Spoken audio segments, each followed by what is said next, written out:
வணக்கம். நம்ம இன்னைக்கு இந்த வீடியோவில் பார்க்க போகிறது வந்து கடவுள் அப்படின்ற விஷயம். இறைவன் எது வேணால் சொல்லிக்கலாம். நான் ஏன் இதை சொல்கிறேன்னா, அதாவது அறம் சொல்ல வந்தவன் வள்ளுவன். அறம் பொருள் இன்பம்னு ஒரு 1330 குறள் படைக்கிறார் அவர். அதாவது உலகத்தில் இருந்த எல்லா அறத்தையும் சொல்ல வந்த இறைவன், கடவுளுக்கு ஒப்பானா பார்க்குறாங்க வள்ளுவர். ஆனால் அவர் எழுதப்பட்ட முதல் அதிகாரம் பார்த்தீங்கன்னா கடவுள் வாழ்த்து. இப்போ ஏன் வந்து இவ்வளோ தெரிஞ்ச கடவுள்னே தெய்வப்புலவர்னு சொல்லக்கூடியவர் முதல்ல ஆரம்பிக்கும் போது கடவுள் வாழ்த்து சொல்லிட்டு தான் ஆரம்பிக்கிறார். ஸோ அப்போ நம்மளாம் என்ன செய்யணும்னா, வாழ்க்கையில் ஜெயிக்கணும்னா ஒரு விஷயத்தை மட்டும் செய்யுங்க. உங்களுக்கு பிடித்த கடவுளை நினைத்து விட்டு அவர்கிட்ட பணிஞ்சிட்டு நீங்கள் ஆரம்பிங்க, ஜெயிப்பீங்க.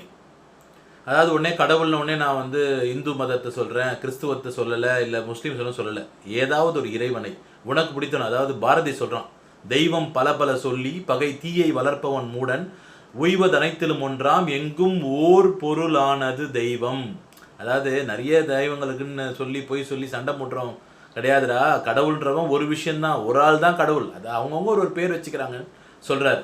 ஸோ அப்போது இறைவனை நீ வணங்கி விட்டு ஒரு காரியத்தை தொடங்கினா அந்த காரியம் வெற்றியாகத்தான் முடியும். அதில் மாற்று கருத்தே இல்லை.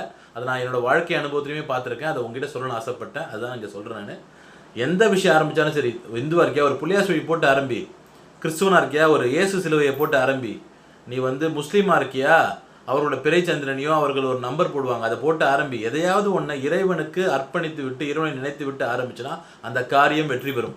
இந்த பதிவு பிடிச்சா சப்ஸ்கிரைப் பண்ணுங்கள், மற்றவங்களுக்கு ஷேர் பண்ணுங்கள், லைக் பண்ணுங்கள். உங்களுக்கு ஏதாவது இதில் ஏதாவது மாற்றுக்கிறது இருந்தால், டவுட் இருந்தால் கமெண்ட்டில் கேளுங்க, நான் ரிப்ளை பண்ணுறேன். பாய்.